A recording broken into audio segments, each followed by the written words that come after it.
sehingga kita dapat menghadiri acara pengibasan budaya positif pada hari ini.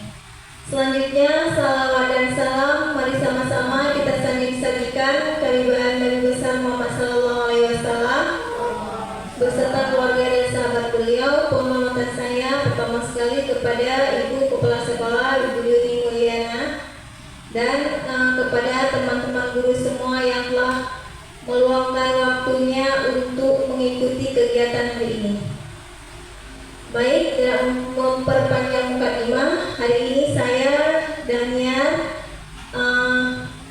ingin mengimplementasikan dimensi budaya positif kepada teman-teman semua. Ini Ibu Muhammadillah SPD MPD selaku fasilitator guru penggerak, dan Ibu Malayati selaku PP atau pengajar praktik, dan Ibu Kepala Sekolah Ibu Yuni Mulyana. Baik, kita lanjut. Ini adalah konsep kunci budaya positif. Nah, ini diantaranya perubahan paradigma belajar. Ya, ini konsep kunci budaya positif. Ini dia ya. Dan setelah itu disiplin positif motivasi. Selanjutnya perilaku manusia kebutuhan. Udah itu dasar manusia, posisi kontrol, restitusi keyakinan kelas, dan segitiga restitusi.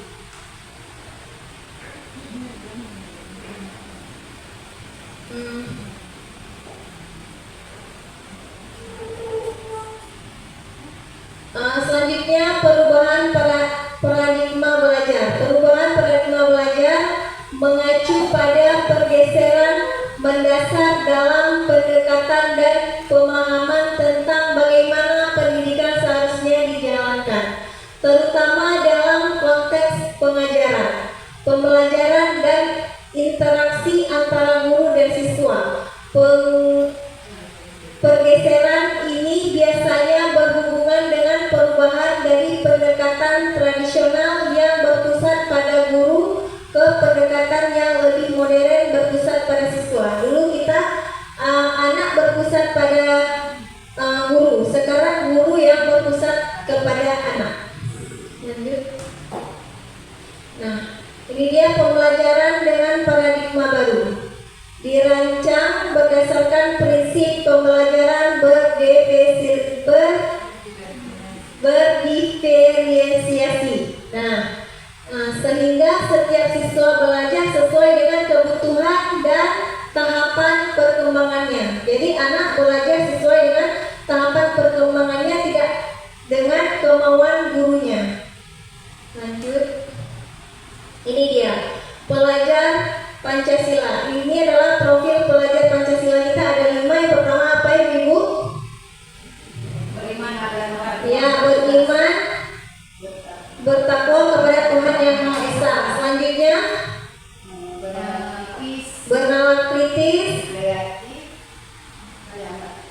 bernalar kritis, berkebinekaan global, bergotong royong, kreatif, dan bernalar kritisnya. Ada 5. Ini yang wajib kita ingat, yaitu profil pelajar Pancasilanya ada ya. 6 tuh. Ya, satu lagi mandiri. 6 ya. Lanjut. Nah, ini miskonsepsi tentang teori kontrol. Nah, ini adalah ilusi guru mengontrol murid. Nah, dari gambar kita dapat melihat bagaimana seorang guru mengontrol anaknya. Nah, ya, anaknya yang disuruh ke sana, disuruh ke sini, atau disuruh ini, disuruh itu, tanpa menanyakan apa yang diinginkan sama anak. Ya. Nah, selanjutnya. Nah, ini adalah yang gambar tadi ya, ilustrasi guru mengontrol murid.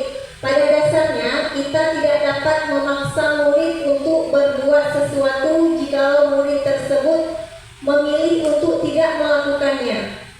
Walaupun Walaupun tampaknya kita sedang mengontrol perilaku murid tersebut, hal ini karena murid tersebut sedang mengizinkan dirinya dikontrol. Ya, kenapa anak mau? Karena dia sudah mungkin merasa sudah disuruh. Kadang dia padahal mau yang lain, tapi karena kita yang mengontrol, ya mungkin sudah terpaksa ya. Selanjutnya, ilustrasi bahwa semua penguatan positif, efektif, dan bermanfaat. Penguatan positif atau bujukan adalah bentuk-bentuk kontrol segala usaha untuk mempengaruhi murid agar mengulangi suatu perilaku tertentu, adalah suatu usaha untuk mengontrol murid tersebut. Ya, ini ada juga caranya mengontrolnya seperti ini ya. Setelah itu, ilusi bahwa kritik dan membuat orang merasa bersalah. Nah, ini yang sering kita lakukan. Membuat anak merasa bersalah sehingga dia mengikuti apa yang kita inginkan ya. Selanjutnya, ilusi bahwa orang dewasa memiliki hak untuk memaksa ya. Banyak orang dewasa yang percaya bahwa mereka memiliki tanggung jawab untuk membuat murid-murid berbuat hal-hal tertentu. Apapun yang dilakukan dapat diterima selama ada sebuah kemajuan berdasarkan sebuah pengukuran kinerja. Nah, lanjut. Ini perubahan paradigma belajar. Pembelajaran paradigma baru atau kurikulum merdeka merupakan pembelajaran yang berorientasi pada penguatan kompetensi dan pengembangan karakter ya. Ini kompetensi dan penguatan karakter yang mesti diingat ya, yang sesuai dengan dimensi profil pelajar Pancasila yang 6 tadi ya. Dari pengajaran berpusat pada guru ke pembelajaran berpusat kepada siswa, dari pembelajaran pasif ke pembelajaran yang aktif. Selanjutnya, dari guru sebagai pengajar ke guru sebagai fasilitator. Ya, sekarang kita guru berperan sebagai fasilitator ya.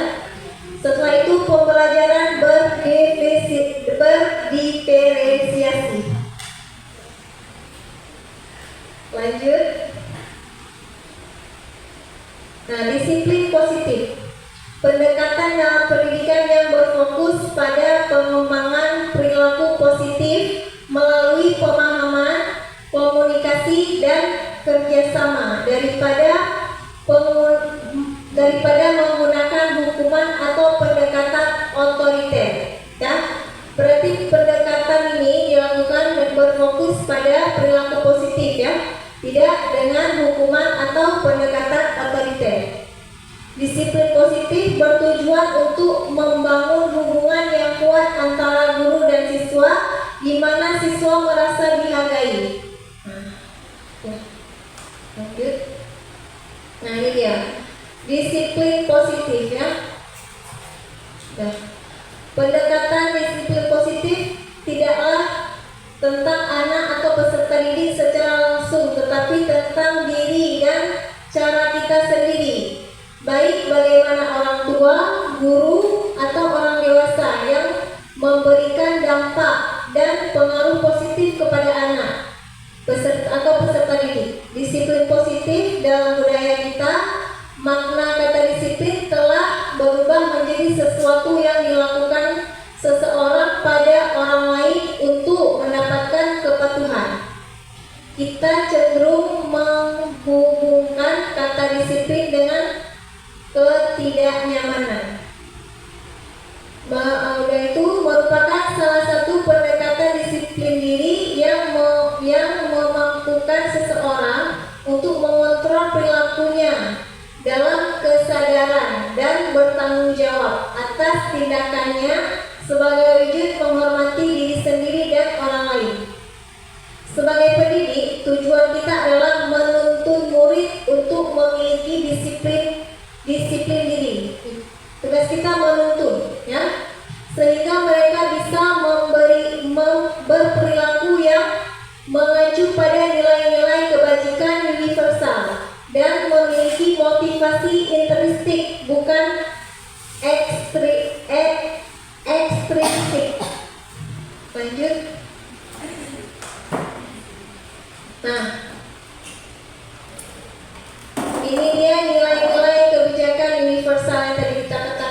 itu pendekatan disiplin positif merupakan kemampuan individu pendidik untuk membina atau mendidik peserta didik secara individual ataupun secara kelompok. Ya. Setelah itu pendekatan secara individual kelompok perlu mendapatkan dukungan kebijakan sekolah dan peran serta pemangku kepentingan sekolah.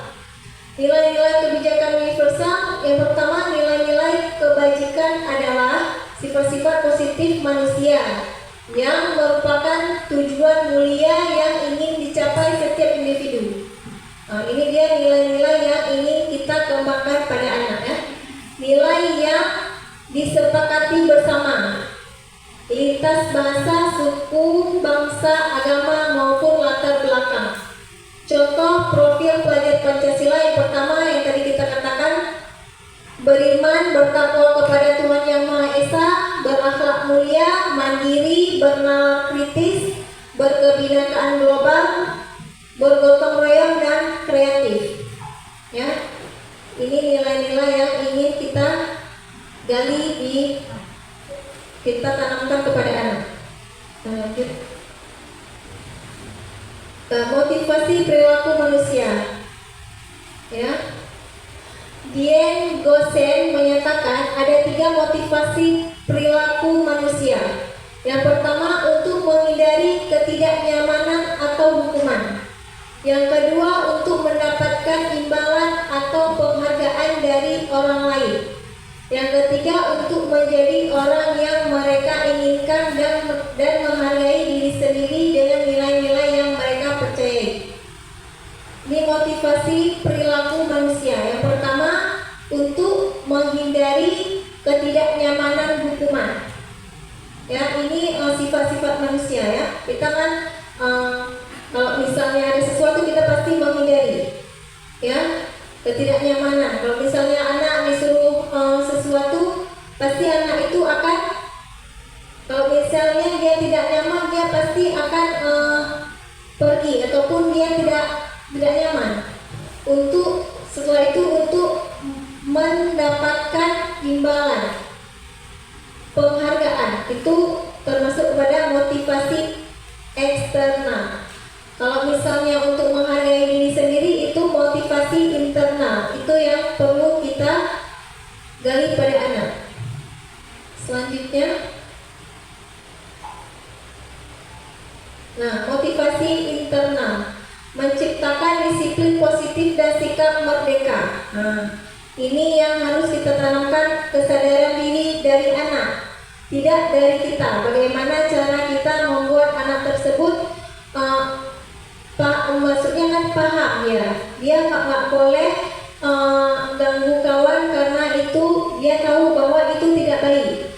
Setelah itu dia ada kesadaran sendiri, membuang sampah gitu. Dia tahu bahwa kalau kita buang sampah sembarangan itu sesuatu hal yang tidak baik. Itu tumbuh dalam diri dia sendiri. Bagaimana kita membuat itu bisa terjadi ya?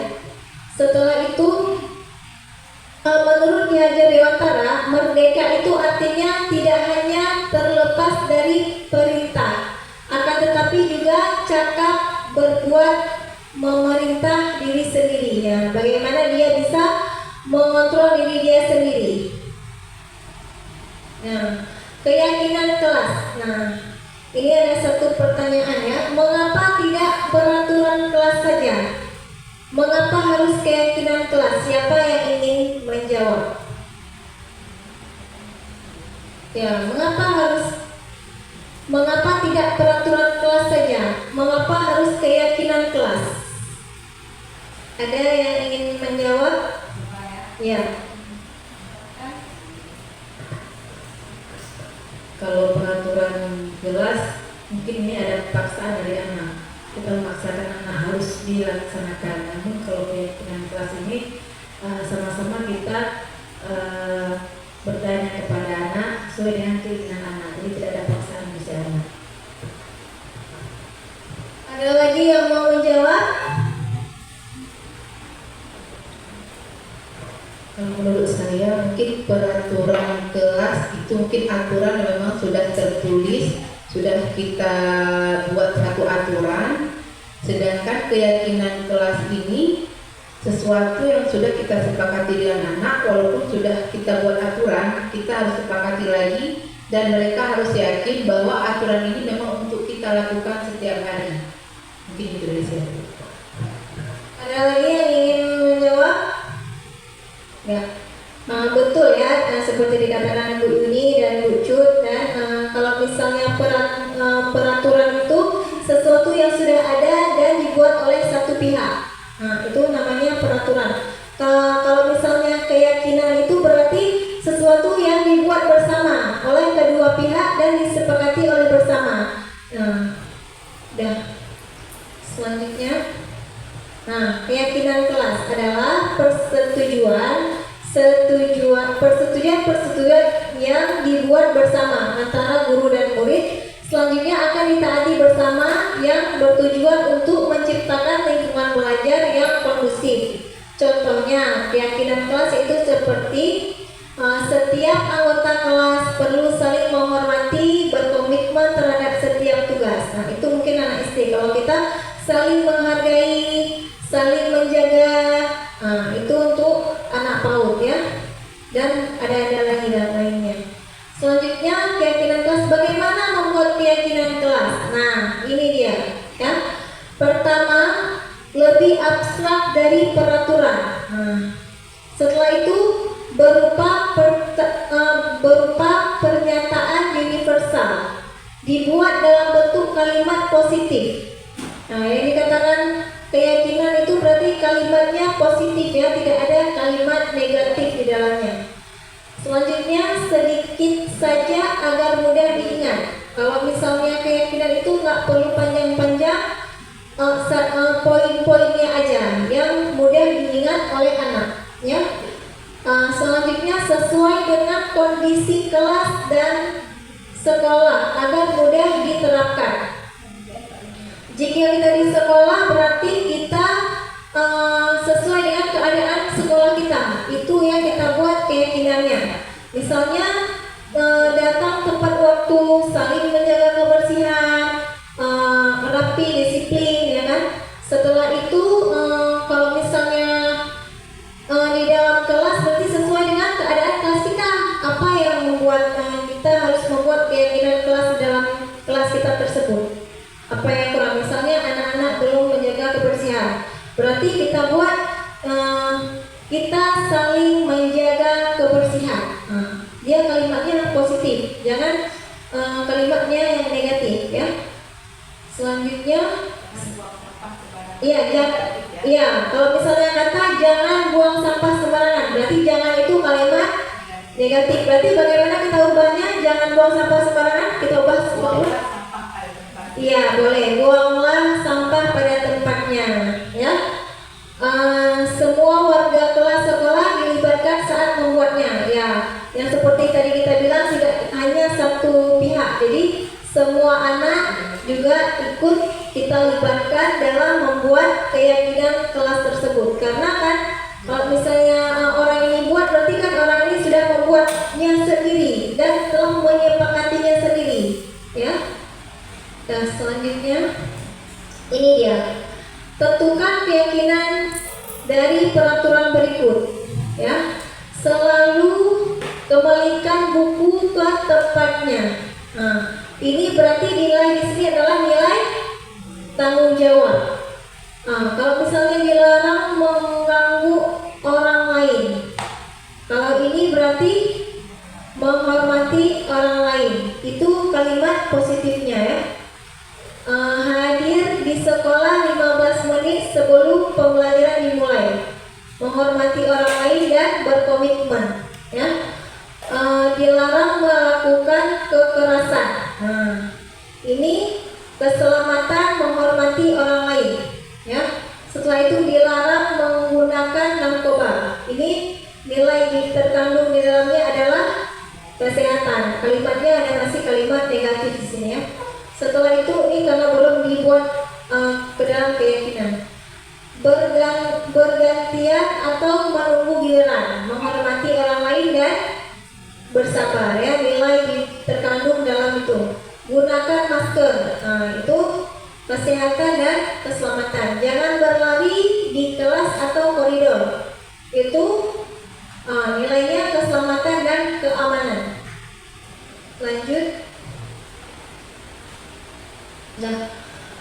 Ini hukuman dan penghargaan.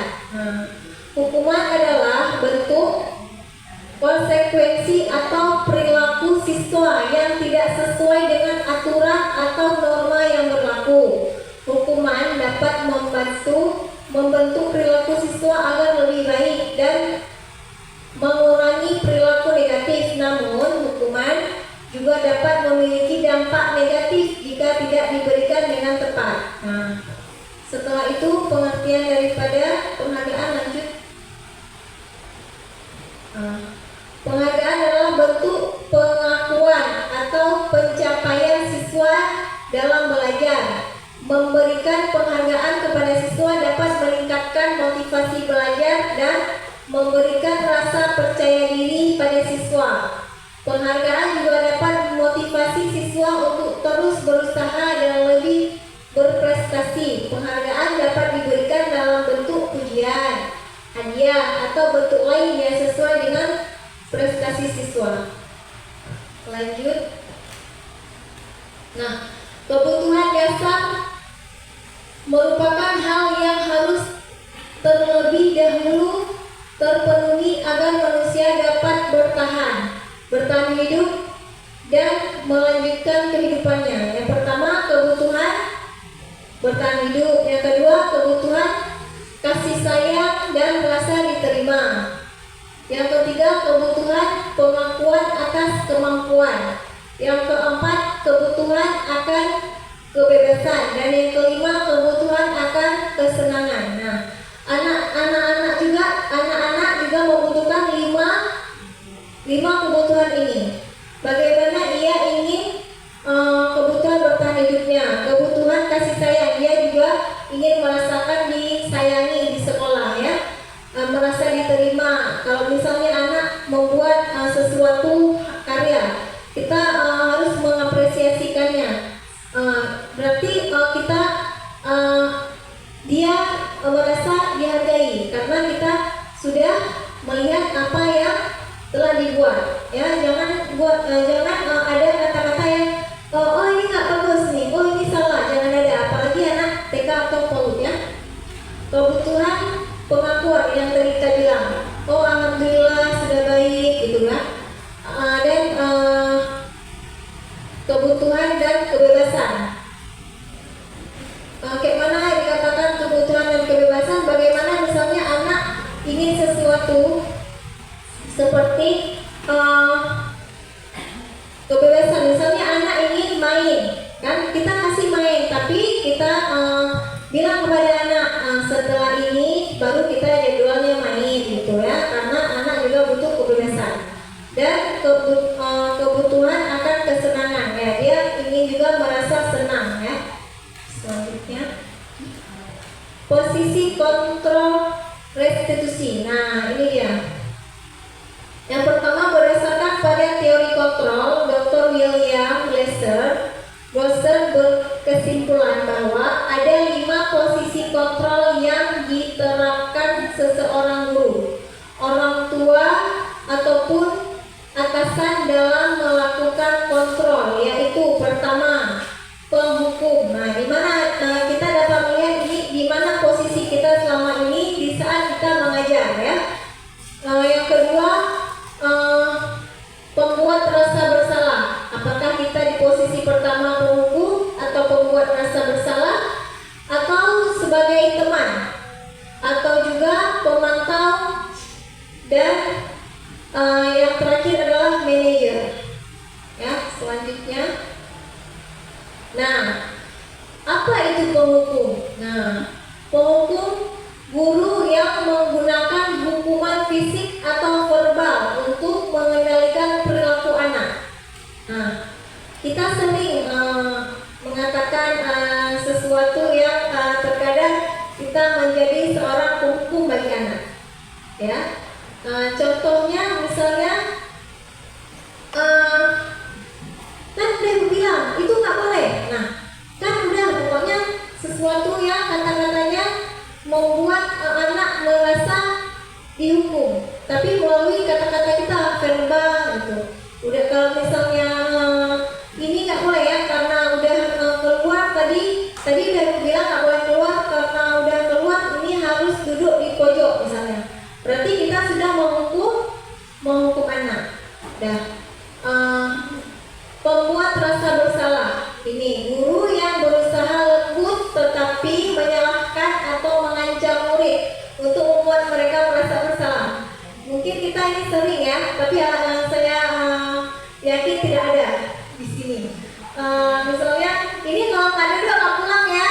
Nah, ya ini berarti kita udah membuat rasa bersalah ya. Ini kalau misalnya nggak habis tulis berarti nggak boleh makan.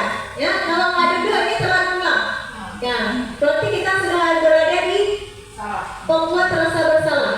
Ya. Ya kita lanjutkan boleh lah ya. Kalau misalnya apa kita sudah berada di posisi teman untuk anak-anak kita, yaitu guru yang tidak menyakiti murid tetapi berusaha mengontrol mereka melalui pendekatan persuasif. Nah, oh ini nggak apa-apa, boleh duduk. Nah, ibu misalnya ini bu nggak mau lagi, boleh nggak apa-apa, tutup aja, nggak usah tulis. Berarti kita sudah membuat dia nyaman. Jadi kan kita sebagai teman. Apakah ini betul? Kita lihat lagi lanjut ya. Sebagai pemantau, guru yang mengawasi murid dan memberikan umpan balik atau sasarannya. Guru sebagai pemantau, bukan pemantau gini aja enggak. Itu udah pemantau juga. Ada juga misalnya kita pantau anak-anak. Tadi kan tulis ini harus tulis habis supaya harus bisa. Selanjutnya posisi manajer, guru yang memberdayakan murid untuk bertanggung jawab atas perilaku dan pembelajaran mereka sendiri ya. Kita diharapkan guru menjadi kita berada di posisi manajer. Bagaimana kita menjadi teman dan kita juga memberi pijakan kepada anak untuk kedepannya seperti apa, ya. Nah, penghukum, patuhi aturan saya atau awas ya. Nah, setelah itu kata-kata pembuat rasa bersalah. Berapa kali ibu sudah menasihati kamu? Ini kan dia merasa bersalah karena kita sudah mengatakan seperti itu. Teman, ayolah jangan ribut, nanti ibu kena teguran dari kepala sekolah. Kita bilang, jangan ribut ya, nanti ibu dimarahin sama Bu Yuni. Berarti selanjutnya pemantau. Konsekuensinya apa? Misalnya kan ini kalau nggak tulis nanti pasti nggak bisa. Kita bilang main mana? Kalau misalnya ini nggak habis buat nanti pasti nggak bisa. Ya, bagaimana juga kita sebagai guru harus bisa menjadi manajer ya. Apa yang sudah kita yakini. Nah, kan tadi sudah membuat kesepakatan kelas. Apapun misalnya ada anak yang melanggar kesepakatan seperti kesepakatan contoh kita saling menjaga kebersihan. Ada anak yang masih buang sampah di bawah meja. Apakah kita akan memberikan hukuman atau membuat rasa bersalah? Kan dan bilang nggak boleh di situ buang sampahnya. Itu sudah membuat anak merasa bersalah. Tapi bagaimana kita tanya kenapa buang sampah di sini? Karena kan anak gak jawab. Gak berani ibu ke sana atau pasti ada alasannya. Malas bu. Jadi kan kita bilangin sama anak, kan kita sudah buat kesepakatan. Kesepakatan kita apa ya? Bu udah lupa. Udah buat. Pasti dia bilang buanglah sampah pada tempatnya atau jagalah kebersihan. Jadi kalau misalnya kita buang sampah di sini itu termasuk ke dalam keyakinan atau tidak? Pasti anak jawab, enggak bu, ya kan? Udah itu, memang prosesnya panjang, tapi anak akan mendapatkan pembelajaran di sini ya. Setelah itu, setelah ia meyakininya, pasti dia akan mengatakan, ya bu, besok buangnya di sana, di sini. Jadi itu yang namanya manajer. Kita akan bertanya, setelah itu kita akan menanyakan keyakinan. Setelah itu apa kalau misalnya kita langgar bagaimana? Kalau misalnya sudah kita sepakati, berarti kita sudah setuju. Pasti anak besoknya gitu lagi, ya. Selanjutnya. Nah, ini segitiga restitusi yang seperti tadi kita katakan, ya. Segitiga restitusi merupakan proses untuk menciptakan kondisi bagi murid untuk memperbaiki kesalahan mereka sehingga mereka bisa kembali pada keyakinan kelas dan menumbuhkan budaya positif dalam diri. Lanjut. Nah, ini dia tahapan segitiga restitusi. Mungkin sudah pernah kita belajar mungkin, ya, Umar. Kita mengulang kembali sedikit, ya. Ini segitiga restitusi yaitu memvalidasi kebutuhan, menanyakan keyakinan, dan menstabilkan identitas.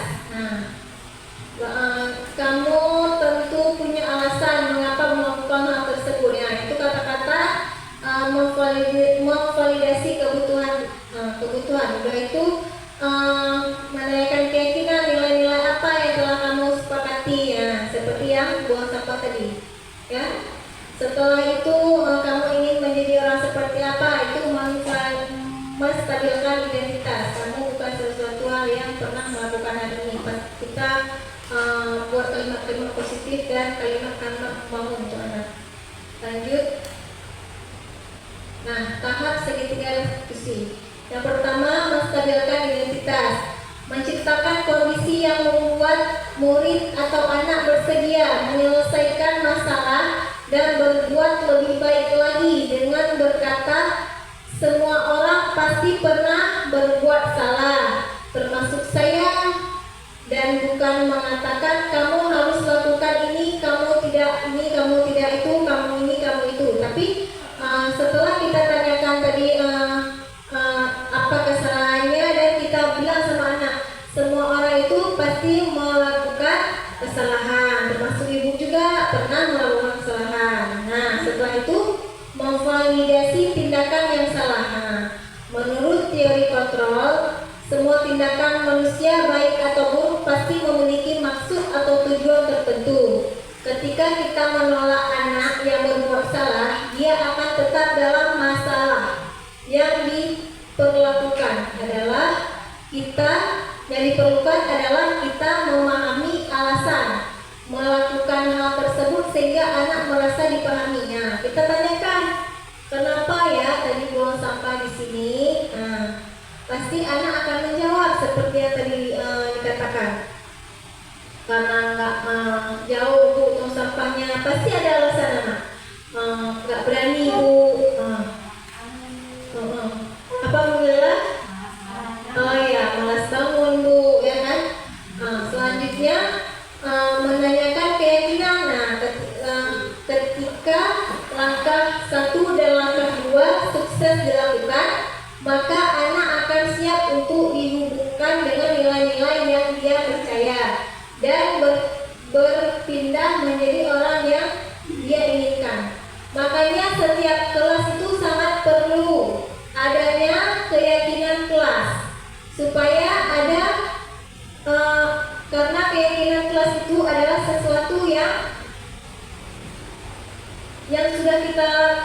sudah kita buat, yang disepakati dengan anak. Nah, jadi kalau misalnya ada kejadian seperti ini, maka kita akan menyelesaikannya dengan tahap segitiga restitusi, ya, karena ini saling berkesinambungan. Selanjutnya. Nah, terima kasih.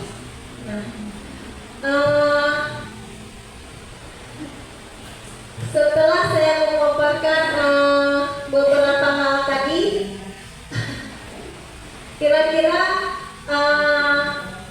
materi yang mana yang ibu akan terapkan di kelas untuk ke depan? Siapa yang mau? Ya, silahkan teman.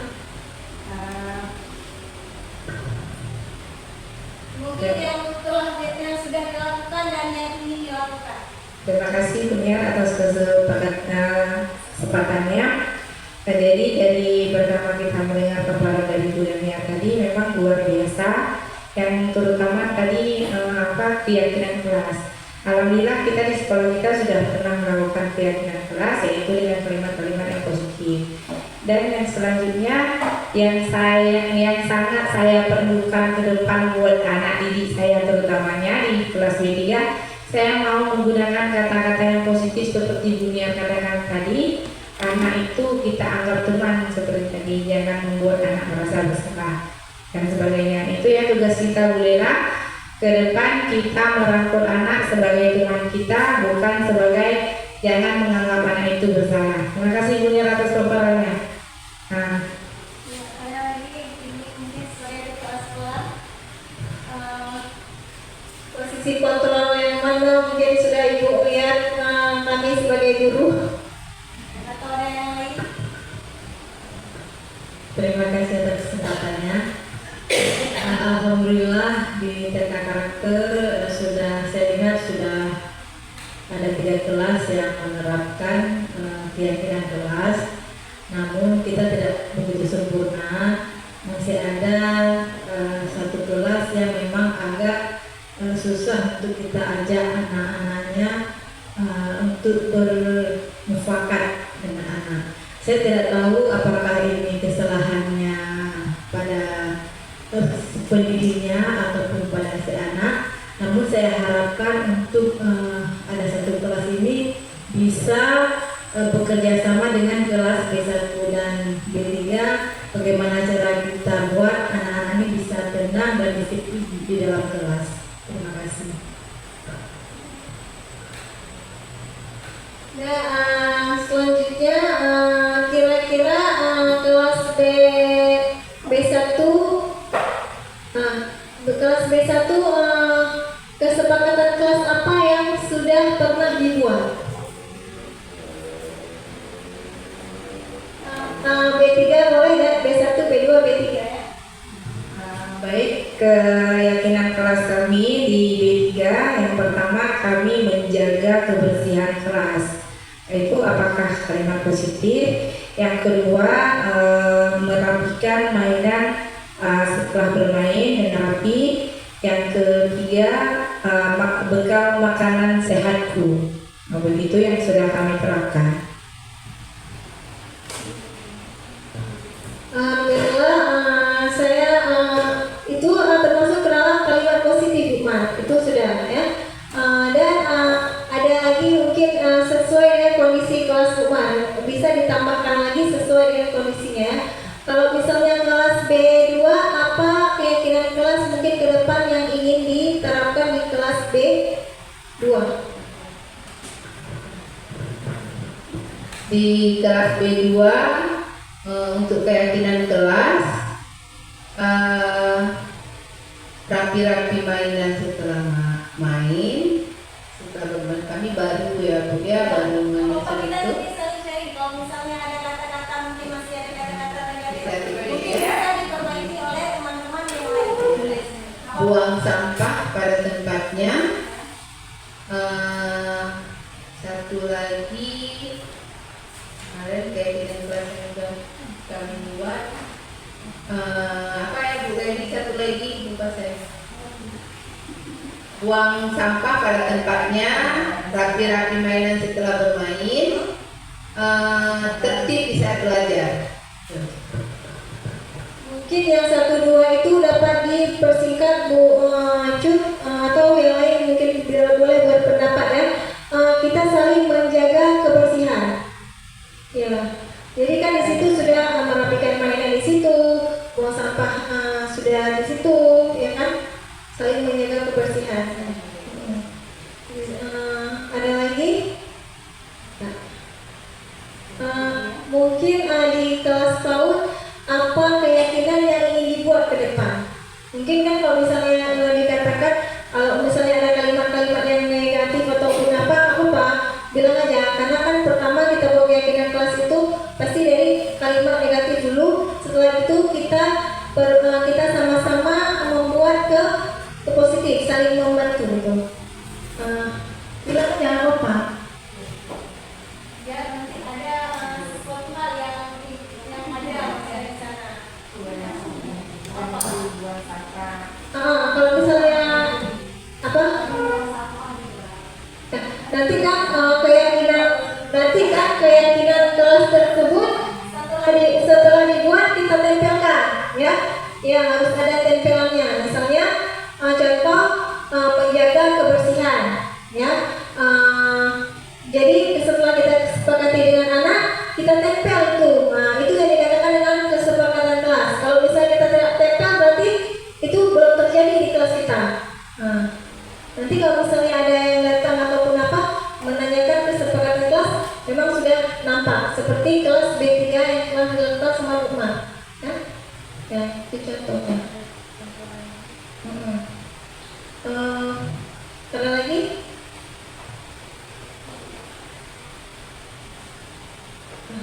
Baik, terima kasih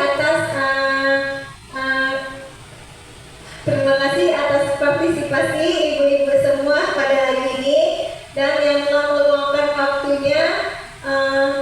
Terima kasih sekali lagi saya ucapkan dan saya akhiri dengan wabillahi taufiq wal hidayah. Assalamualaikum warahmatullahi wabarakatuh. Semoga ilmunya dapat diterapkan di kelas, di sekolah dan di mana saja.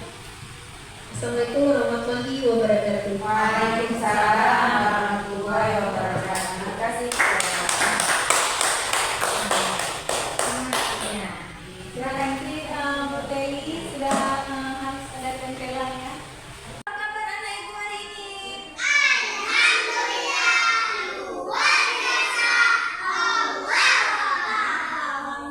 Semangat nggak?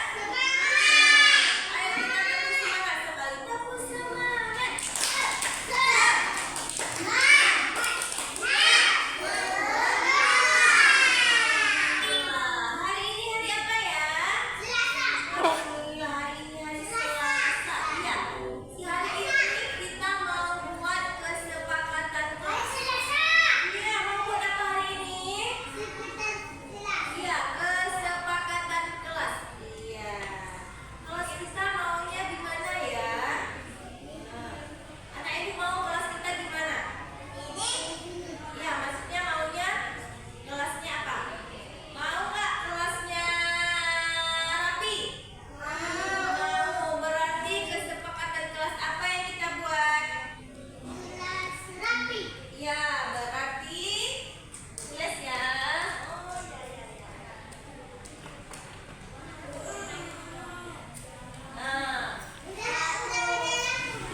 Kita siapa yang ciptakan? Allah. Iya, berarti kita kalau kita ciptaan Allah kita harus saling menghargai. Ya. Berarti kesepakatan kelas kita mau sekarang 3 dulu ya. Lalu nanti setelah ini kita tambahkan lagi. Setuju nggak? Setuju. Setuju cuma satu. Ya. Ayo sekali lagi satu. Satu ini. Satu. Satu 2. Satu 3. Satu 3. Satu 2. Satu kosong. Ada sekolah. Sekali lagi satu. Satu 2.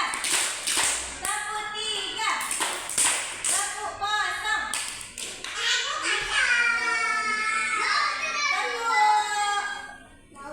Banyak-banyak.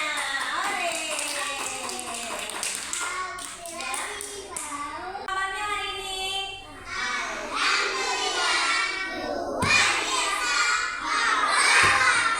Masih semangat gak? Coba tepuk semangat,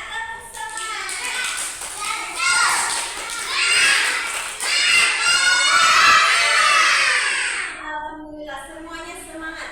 Kita kemarin sudah membuat kesepakatan kelas. Apa kita buat kemarin? Kesepakatan Gak apa-apa ya. Kemarin kita sudah tulis di papan. Hari ini sudah ibu tuliskan yang cantik-cantik nggak? Cantik. Ini mau kita potong, kita tempelkan, lalu kita tempelkan lagi di dinding. Siap? Ya. Iki potong dulu ya. Nah, tengoknya di situ aja ya. Ya, potong dulu, kita tempelkan sama-sama. Ya. Ada berapa ya? Biar ya. Ada kesepakatan kelas. Nah, kelas apa kita? Geser-gesernya.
Berdiri lagi di kota.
warahmatullahi wabarakatuh. Saya Ibu Yuni Meliana, Kepala Sekolah TK Karakter Miftahul Jannah, merasa sangat senang dan bahagia dengan lulusnya Ibu Dahniar sebagai CGP Angkatan 11. Sehingga ada guru yang dapat berbagi ilmu tentang disiplin positif, keyakinan kelas, perubahan perkembangan paradigma baru, kemudian nilai-nilai kebajikan, banyak hal yang kami dapatkan, yang kami rasakan, yang diberikan oleh Ibu Dahniar, sehingga menjadikan motivasi bagi guru lain agar menerapkannya di sekolah.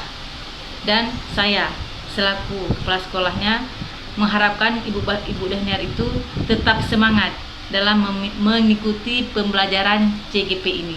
Terima kasih.